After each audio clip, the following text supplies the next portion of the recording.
ಜಮೀರ್ಗೆ ಮಂತ್ರಿಗಿರಿ ಸಿಕ್ಕಿದ್ದು ಹೇಗೆ, ತನ್ವೀರ್ ಸೇಠ್ಗೆ ತಪ್ಪಿದ್ದು ಯಾಕೆ? ಫಸ್ಟ್ ಕನ್ನಡಕ್ಕೆ ಸ್ವಾಗತ. ನಾನು ಉಮರ್ ಫಾರೂಕ್.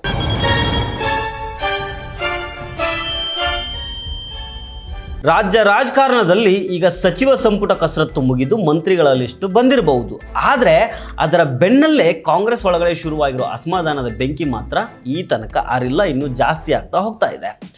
ಒಂದು ಕಡೆ ಮೈಸೂರಿನ ಹಿರಿಯ ನಾಯಕ ತನ್ವೀರ್ ಸೇಠ್ ಅವರ ತೀವ್ರ ಆಕ್ರೋಶ, ಅವರ ಬೆಂಬಲಿಗರ ಬೀದಿಗಿಳಿದ ಪ್ರತಿಭಟನೆ. ಇನ್ನೊಂದು ಕಡೆ ಅನೇಕ ಹೈಡ್ರಾಮಾಗಳ ನಡುವೆನೂ ಜಮೀರ್ ಅಹಮದ್ ಖಾನ್ ಅವರಿಗೆ ಸಚಿವ ಸ್ಥಾನ ಸಿಕ್ಕಿದ್ದು ಹೇಗೆ?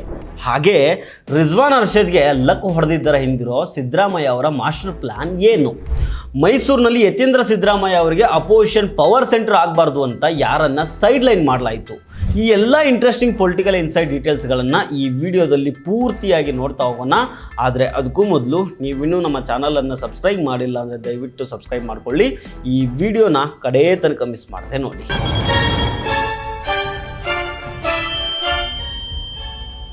ಫಸ್ಟ್ ನಾವಿಲ್ಲಿ ನೋಡಬೇಕಾಗಿರೋದು ಮೈಸೂರಿನ ಹಿರಿಯ ಕಾಂಗ್ರೆಸ್ ಶಾಸಕ ತನ್ವೀರ್ ಸೇಠ್ ಅವರ ಅಸಮಾಧಾನದ ಬಗ್ಗೆ. ಸಿಎಂ ಡಿ.ಕೆ. ಶಿವಕುಮಾರ್ ನೇತೃತ್ವದ ನೂತನ ಸಚಿವ ಸಂಪುಟದಲ್ಲಿ ತಮಗೆ ಸ್ಥಾನ ಸಿಗಲಿಲ್ಲ ಅನ್ನೋ ಕಾರಣಕ್ಕೆ ತನ್ವೀರ್ ಸೇಠ್ ಅವರು ತೀವ್ರ ಬೇಸರ ಮತ್ತು ಅಸಮಾಧಾನವನ್ನು ಹೊರಗಾಕಿದ್ದಾರೆ. ಮೈಸೂರಿನಲ್ಲಿ ಮಾಧ್ಯಮಗಳ ಜೊತೆ ಮಾತಾಡಿದ ಅವರು ಅಕ್ಷರಶಃ ಬಾಂಬ್ ಸುಡಿದ್ದಾರೆ. ಪಕ್ಷಕ್ಕೆ ನಿಷ್ಠೆಯಿಂದ ದುಡಿದವರಿಗೆ ಇಲ್ಲಿ ನ್ಯಾಯ ಸಿಕ್ಕಿಲ್ಲ, ಅದೇ ಬಹಿರಂಗವಾಗಿ ಪಕ್ಷ ವಿರೋಧಿ ಚಟುವಟಿಕೆ ನಡೆಸಿದವರಿಗೆ, ಪಕ್ಷದ ಹೈಕಮಾಂಡು ಮತ್ತು ನಾಯಕರಿಗೆ ಚಾಲೆಂಜ್ ಮಾಡಿದವ್ರಿಗೆ ತಗೊಂಡೋಗಿ ಮಂತ್ರಿಗಿರಿ ಕೊಟ್ಟಿದ್ದಾರೆ ಅಂತ ಓಪನ್ ಆಗಿ ತನ್ವೀರ್ ಸೇಠ್ ಅವರು ಆರೋಪ ಮಾಡಿದ್ದಾರೆ. ಅಷ್ಟೇ ಅಲ್ಲ, ಸಚಿವ ಸ್ಥಾನ ಸಿಗದೇ ಇರೋದು ನನಗೆ ತೀವ್ರ ನಿರಾಸೆ ತಂದಿದೆ. ಮೈಸೂರಿನ ಭಾಗಕ್ಕೆ ಸಂಪುಟದಲ್ಲಿ ಸಿಗಬೇಕಾಗಿದ್ದ ಸರಿಯಾದ ಪ್ರಾತಿನಿಧ್ಯ ಸಿಕ್ಕಿಲ್ಲ. ಈ ಸಚಿವರ ಪಟ್ಟಿ ಜನರ ಮತ್ತು ಕಾರ್ಯಕರ್ತರ ನಿರೀಕ್ಷೆಗೆ ತಕ್ಕಂತೆ ಇಲ್ಲವೇ ಇಲ್ಲ. ಯಾವ ಕ್ರೈಟೀರಿಯಾ, ಯಾವ ಮಾನದಂಡ ಇಟ್ಕೊಂಡು ಈ ಕ್ಯಾಬಿನೆಟ್ ಮಾಡಿದಾರೋ ನನಗಂತೂ ಅರ್ಥ ಆಗ್ತಾ ಇಲ್ಲ ಅಂತ ಓಪನ್ ಆಗಿ ತನ್ವೀರ್ ಸೇಠ್ ಅವರು ಆರೋಪ ಮಾಡಿದ್ದಾರೆ. ಇದಿಷ್ಟೇ ಅಲ್ಲ, ದಾವಣಗೆರೆ ಬೈ ಎಲೆಕ್ಷನ್ನಲ್ಲಿ ಪಾರ್ಟಿಗೋಸ್ಕರ ಪ್ರಾಮಾಣಿಕವಾಗಿ ಗ್ರೌಂಡ್ ಲೆವೆಲ್ನಲ್ಲಿ ಕೆಲಸ ಮಾಡಿದ ನಾಯಕರುಗಳಿಗೂ ಮಂತ್ರಿಗಿರಿ ಸಿಕ್ಕಿಲ್ಲ.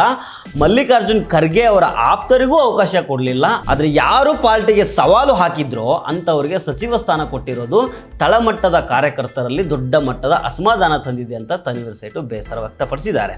ಅಂತಿಮವಾಗಿ ಹೊಸದಾಗಿ ಮಂತ್ರಿಯಾದ ಎಲ್ಲರಿಗೂ ಕಂಗ್ರ್ಯಾಚುಲೇಷನ್ಸ್. ಆದರೆ ನನಗೆ ಸಿಗಬೇಕಾದ ರೆಸ್ಪೆಕ್ಟ್ ಸಿಕ್ಕಿಲ್ಲ. ಮುಂದೆ ನನ್ನ ಬೆಂಬಲಿಗರು ಮತ್ತು ಕಾರ್ಯಕರ್ತರು ಏನು ನಿರ್ಧಾರ ತಗೊಳ್ತಾರೋ ಅದಕ್ಕೆ ನಾನು ಬದ್ಧ ಅಂತ ಹೇಳುವ ಮೂಲಕ ಪಾರ್ಟಿಗೆ ಒಂದು ರೀತಿಯ ವಾರ್ನಿಂಗ್ ಮೆಸೇಜ್ ಅನ್ನು ಕೊಟ್ಟಿದ್ದಾರೆ. ಆಸೆ ನಿರಾಶರಾಗಿದೆ.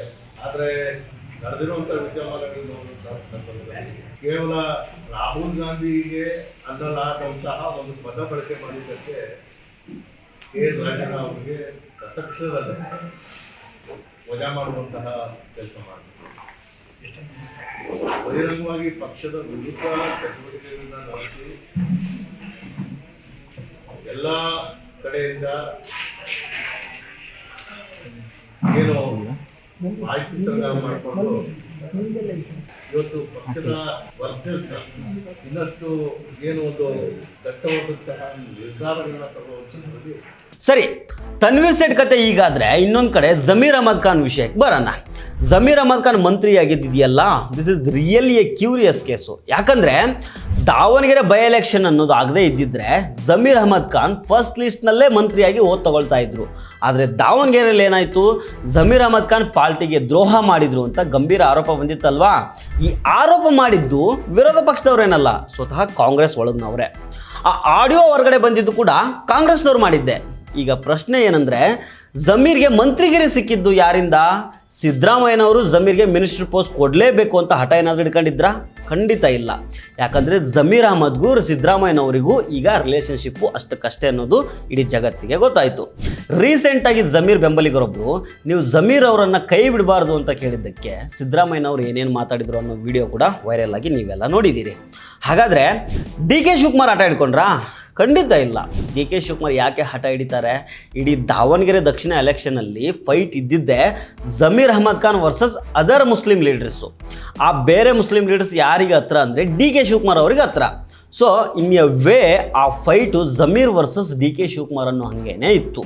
ಹಾಗಾದರೆ ಸಿದ್ದರಾಮಯ್ಯ ಬೆಂಬಲನೂ ಇಲ್ಲ, ಈ ಕಡೆ ಡಿ.ಕೆ. ಶಿವಕುಮಾರ್ ಬೆಂಬಲನೂ ಇಲ್ಲ ಅಂದಮೇಲೆ ಜಮೀರ್ ಅಹಮದ್ ಕ್ಯಾಬಿನೆಟ್ಗೆ ಬಂದಿದ್ದು ಹೆಂಗೆ? This is completely high command's prerogative. ಅಂದರೆ ಹೈಕಮಾಂಡ್ನ ವಿಶೇಷ ಅಧಿಕಾರದ ಮೇಲೆ ಜಮೀರ್ ಅಹಮದ್ ಖಾನ್ಗೆ ಸಚಿವ ಸ್ಥಾನ ಸಿಕ್ಕಿದೆ. ಹೇಳಿ ಕೇಳಿ ಜಮೀರ್ ಅಹಮದ್ ಖಾನ್ ಮೂಲತಃ JDS ನಿಂದ ಬಂದವರು. But is undoubtedly the most popular Muslim leader. ಅದರ ಜೊತೆಗೆ ಇತ್ತೀಚೆಗೆ ದೇವೇಗೌಡರ ಧರ್ಮಪತ್ನಿ ಚೆನ್ನಮ್ಮನವರು ತೀರ್ಕೊಂಡಾಗ ಜಮೀರ್ ಅಹಮದ್ ತಕ್ಷಣ ಹೋಗಿ ಅಲ್ಲಿ ನಿಂತ್ಕೊಂಡಿದ್ರು. ಮೊನ್ನೆ ಜಮೀರ್ ಬರ್ತ್ಡೇಗೆ ಸ್ವತಃ ದೇವೇಗೌಡರೇ ಫೋನ್ ಮಾಡಿ ಹ್ಯಾಪಿ ಬರ್ತ್ಡೇ ಅಂತ ವಿಶ್ ಮಾಡಿದ್ರಂತೆ. ಇದನ್ನು ಬರೀ ಪೊಲಿಟಿಕಲ್ ಆಗಿ ನೋಡಬಾರ್ದು ಅನ್ನೋದಿದ್ರೂ ರಾಜಕೀಯದಲ್ಲಿ ಈ ಎಲ್ಲ ಕ್ಯಾಲ್ಕುಲೇಷನ್ಸು ವರ್ಕ್ ಆಗೇ ಆಗುತ್ತೆ. ಎಲ್ಲಿ ಜಮೀರ್ ಅಹಮದ್ ಖಾನ್ ಮತ್ತೆ JDSಗೆ ಹೋಗ್ಬಿಡ್ಬಿಡ್ತಾರೇನೋ ಅನ್ನೋ ಭಯ ಕಾಂಗ್ರೆಸ್ಗೆ ಇದ್ದೇ ಇತ್ತು. ಹೀಗೆ ನಾನಾ ಲೆಕ್ಕಾಚಾರಗಳ ಆಧಾರದ ಮೇಲೆ ಜಮೀರ್ ಅಹಮದ್ ಖಾನ್ ಮರಳಿ ಕ್ಯಾಬಿನೆಟ್ಗೆ ಎಂಟ್ರಿ ಕೊಟ್ಟಿದ್ದಾರೆ. ಇನ್ನೊಂದು ಕಡೆ ಶಿವಾಜಿನಗರದ MLA ರಿಜ್ವಾನ್ ಅರ್ಷದ್ ಕತೆ ನೋಡಿ. ಸೆಕೆಂಡ್ ಟೈಮ್ MLA ಆಗಿರೋ ರಿಜ್ವಾನ್ ಅರ್ಷದ್ ಈಗ ಫಸ್ಟ್ ಟೈಮ್ ಮಿನಿಸ್ಟರ್ ಆಗ್ತಾ ಇದ್ದಾರೆ. ಇಲ್ಲೊಂದು ವೆರಿ ಇಂಟ್ರೆಸ್ಟಿಂಗ್ ಪೊಲಿಟಿಕಲ್ ಈಕ್ವೇಷನ್ ಇದೆ. ಸಾಮಾನ್ಯವಾಗಿ ರಿಜ್ವಾನ್ ಅರ್ಷದ್, ಸಲೀಂ ಅಹಮದ್ ಇವರೆಲ್ಲ DK ಶಿವಕುಮಾರ್ ಅವರ ಟೀಮ್ನಲ್ಲಿ ಗುರುತಿಸ್ಕೊಂಡವರು. ಆದರೆ ಈ ಬಾರಿ ಇಂಟ್ರೆಸ್ಟಿಂಗ್ ಅಂದರೆ ರಿಜ್ವಾನ್ ಅರ್ಷದ್ಗೆ ಮಂತ್ರಿ ಸ್ಥಾನ ಕೊಡಲೇಬೇಕು ಅಂತ ಹಠ ಹಿಡಿದಿದ್ದು, ಅವರ ಪರವಾಗಿ ನಿಂತ್ಕೊಂಡಿದ್ದು ಸ್ವತಃ ಸಿದ್ದರಾಮಯ್ಯನವರು. DK ಶಿವಕುಮಾರ್ ಜೊತೆಗೆ ಗುರುತಿಸ್ಕೊಂಡಿದ್ದ ರಿಜ್ವಾನ್ ಅರ್ಷದ್ ಪರವಾಗಿ ಸಿದ್ದರಾಮಯ್ಯನವ್ರು ಯಾಕೆ ನಿಂತ್ಕೊಳ್ತಾರೆ? ಇದರ ಹಿಂದೆ ಇರೋ ಖಚಿತ ಕಾರಣಗಳೇನು ಗೊತ್ತಾ? ಸಿದ್ದರಾಮಯ್ಯ ಮತ್ತು ಜಮೀರ್ ಅಹಮದ್ ಖಾನ್ ಬರೀ ದಾವಣಗೆರೆ ಬೈ ಎಲೆಕ್ಷನ್ ಗೊಂದಲದಿಂದಾಗಿ ದೂರ ಆದರು ಅಂತ ಹೇಳೋದಕ್ಕಾಗೋದಿಲ್ಲ. ಹಂಗಿದ್ದಿದ್ರೆ ಸತೀಶ್ ಜಾರಕಿಹೊಳಿ ಅವರನ್ನು ಯಾಕೆ ಜೊತೆಲಿ ಇಟ್ಕೊಳ್ತಾ ಇದ್ರು? ಸೊ ಇಲ್ಲಿ ಮೇನ್ ಗೇಮ್ ಪ್ಲ್ಯಾನ್ ಇರೋದೇ ಬೇರೆ. ಮೊದಲನೇದೇನಂತಂದರೆ ಜಮೀರ್ ಅಹಮದ್ ಖಾನ್ಗೆ ಕೌಂಟರ್ ಬ್ಯಾಲೆನ್ಸ್ ಮಾಡೋದಕ್ಕೆ ಕಾಂಗ್ರೆಸ್ ಪಾರ್ಟಿಗೆ ಮತ್ತೊಬ್ಬ ಸ್ಟ್ರಾಂಗ್ ಮುಸ್ಲಿಂ ಲೀಡರ್ ಬೇಕಿತ್ತು. ಅದು ಬೆಂಗಳೂರಿನವರಾದ್ರೇ ಬೆಟ್ರು ಅನ್ನೋದು ಪ್ಲ್ಯಾನು. ಎರಡನೇದು ಮತ್ತು ಅತ್ಯಂತ ಮುಖ್ಯವಾದ ಪಾಯಿಂಟ್ ಏನಂತಂದರೆ ರಿಜ್ವಾನ್ ಅರ್ಷದ್ಗೆ ಚಾನ್ಸ್ ಸಿಗಲಿಲ್ಲ ಅಂದರೆ ಮುಸ್ಲಿಂ ಶಾಸಕರ ಪೈಕಿ 2002ರ ಒಂದು ಬೈ ಎಲೆಕ್ಷನ್ ಸೇರಿದಂತೆ ಒಟ್ಟು 6 ಬಾರಿ MLA ಆಗಿರೋ ಅತ್ಯಂತ ಹಿರಿಯ ನಾಯಕ ತನ್ವೀರ್ ಸೇಠ್ ಅವರ ಹೆಸರು ಫ್ರಂಟ್ ಲೈನ್ಗೆ ಬರ್ತಾ ಇತ್ತು. ತನ್ವೀರ್ ಸೇಠ್ ಮೈಸೂರಿನವರು, ಸೋಲಿಲ್ಲದ ಸರ್ದಾರ ಅವರು. 2002ರ ಬೈ ಎಲೆಕ್ಷನಿಂದ 2023ರ ಅಸೆಂಬ್ಲಿ ಎಲೆಕ್ಷನ್ ತನಕ ಒಮ್ಮೆನೂ ಸೋತಿಲ್ಲ ಅವರು. ಒಂದು ವೇಳೆ ತನ್ವೀರ್ ಸೇಠ್ ಅವರನ್ನು ಮಂತ್ರಿ ಮಾಡಿಬಿಟ್ರೆ ಮೈಸೂರು ಡಿಸ್ಟಿಕ್ನಲ್ಲಿ ಸಿದ್ದರಾಮಯ್ಯನವರ ಪುತ್ರ ಯತೀಂದ್ರ ಸಿದ್ದರಾಮಯ್ಯ ಅವರ ಎದುರು ತನ್ವೀರ್ ಸೇಠ್ ಇನ್ನೊಂದು ಪವರ್ ಸೆಂಟರ್ ಆಗಿ ಬೆಳೆದು ಬಿಡ್ತಾರೆ. ಮೈಸೂರಿನಲ್ಲಿ ತಮ್ಮ ಮಗನ ರಾಜಕೀಯ ಭವಿಷ್ಯಕ್ಕೆ ಅಥವಾ ಅವರ ಆಧಿಪತ್ಯಕ್ಕೆ ತನ್ವೀರ್ ಸೇಠ್ ರೂಪದಲ್ಲಿ ಮತ್ತೊಂದು ಪವರ್ ಸೆಂಟರ್ ಸೃಷ್ಟಿಯಾಗೋದು ಸಿದ್ದರಾಮಯ್ಯನವರಿಗೆ ಬಿಲ್ಕುಲ್ ಇಷ್ಟ ಇರಲಿಲ್ಲ. ಮೈಸೂರಿನಲ್ಲಿ ಆ ಫ್ರಿಕ್ಷನ್ ಅಥವಾ ಘರ್ಷಣೆ ಬೇಡ ಅನ್ನೋ ಒಂದೇ ಒಂದು ಕಾರಣಕ್ಕೆ ತನ್ವೀರ್ ಸೇಠ್ ಬೇಡ, ಇನ್ನೊಬ್ಬ ಮುಸ್ಲಿಂ ನಾಯಕನಿಗೆ ಕೊಡಬೇಕಾದ್ರೆ ಅದು ಬೆಂಗಳೂರಿನ ರಿಜ್ವಾನ್ ಅರ್ಷದ್ಗೆ ಸಿಗಲಿ ಅಂತ ಸಿದ್ದರಾಮಯ್ಯನವರೇ ಗಟ್ಟಿಯಾಗಿ ನಿಂತ್ಕೊಂಡು ರಿಜ್ವಾನ್ ಅರ್ಷದ್ಗೆ ಮಂತ್ರಿಗಿರೋ ಸಿಗೋ ಹಾಗೆ ನೋಡಿಕೊಂಡ್ರು. ನೋಡಿದ್ರಲ್ಲ, ಒಂದು ಸಚಿವ ಸಂಪುಟ ರಚನೆ ಹಿಂದೆ ಏನೆಲ್ಲ ಲೆಕ್ಕಾಚಾರಗಳು, ಏನೆಲ್ಲ ತಂತ್ರ ಪ್ರತಿತಂತ್ರಗಳು ಇರ್ತವೆ. ಒಂದು ಕಡೆ ಮೈಸೂರಿನಲ್ಲಿ ತನ್ವೀರ್ ಸೇಠ್ ಅವರ ಆಕ್ರೋಶ, ಬೆಂಬಲಿಗರ ಪ್ರತಿಭಟನೆ, ವಿಷ ಸೇವನೆ ಯತ್ನದಂತಹ ಹೈ ಡ್ರಾಮಾಗಳಾದರೆ, ಇನ್ನೊಂದು ಕಡೆ ಜಮೀರ್ ಅಹಮದ್ ಖಾನ್ ಹೈಕಮಾಂಡ್ ಬಲದಿಂದ ಮಂತ್ರಿಯಾಗಿದ್ದಾರೆ. ಮತ್ತೊಂದು ಕಡೆ ಮೈಸೂರಿನ ರಾಜಕೀಯ ಈಕ್ವೇಷನ್ ಬ್ಯಾಲೆನ್ಸ್ ಮಾಡೋದಕ್ಕೆ ರಿಜ್ವಾನ್ ಅರ್ಷದ್ ಸಚಿವರಾಗಿ ಅಧಿಕಾರ ಹಿಡಿದಿದ್ದಾರೆ. ಈ ಅಸಮಾಧಾನದ ಹೊಗೆ ಮುಂದಿನ ದಿನಗಳಲ್ಲಿ ಕಾಂಗ್ರೆಸ್ ಒಳಗಡೆ ಯಾವ ರೂಪ ಪಡ್ಕೊಳ್ಳುತ್ತೆ, ತನ್ವೀರ್ ಸೇಠ್ ಹಾಗೂ ಅವರ ಬೆಂಬಲಿಗರು ಮುಂದೆ ಯಾವ ನಿರ್ಧಾರವನ್ನು ತೆಗೆದುಕೊಳ್ತಾರೆ ಕಾದು ನೋಡಬೇಕು. ಇದರ ಬಗ್ಗೆ ನೀವೇನಂತೀರಾ? ತನ್ವೀರ್ ಸೇಠ್ ಅವರಿಗೆ ಅನ್ಯಾಯ ಆಯಿತಾ ಅಥವಾ ರಿಜ್ವಾನ್ ಅರ್ಷದ್ ಮತ್ತು ಜಮೀರ್ ಅಹಮದ್ ಖಾನ್ ಆಯ್ಕೆ ಸರಿಯಾಗಿದೆಯಾ? ನಿಮ್ಮ ಅನಿಸಿಕೆಯನ್ನು ಕೆಳಗಡೆ ಕಾಮೆಂಟ್ ಮಾಡಿ ತಿಳಿಸಿ. ಈ ವಿಡಿಯೋ ಇಷ್ಟ ಆಗಿದ್ದರೆ ಲೈಕ್ ಮಾಡಿ, ಶೇರ್ ಮಾಡಿ, ನಮ್ಮ ಚಾನಲ್ಗೆ ಸಬ್ಸ್ಕ್ರೈಬ್ ಆಗೋದನ್ನು ಮರಿಬೇಡಿ. ನಮಸ್ಕಾರ.